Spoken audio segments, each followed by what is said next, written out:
Saudara Anies Baswedan menyebut tidak akan sembarangan mencalonkan anaknya sebagai cawapres jika ia terpilih sebagai presiden nanti.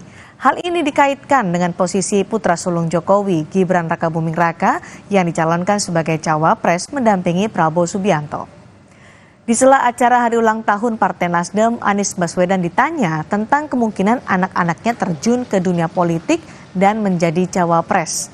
Anies menjawab, jika ia terpilih sebagai presiden, ia tidak akan menggunakan wewenangnya untuk mencalonkan anaknya sebagai calon wakil presiden. Anies menyebut ia ingin anak-anaknya menjalani proses jatuh bangun yang bisa menjadikannya siap.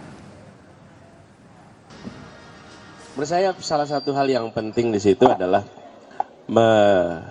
memberikan kesempatan kepada anak-anak kita untuk menjalani proses pertumbuhan yang alami, ada kesempatan untuk dapat pengalaman, dapat pengetahuan, dapat jaringan, jatuh bangun.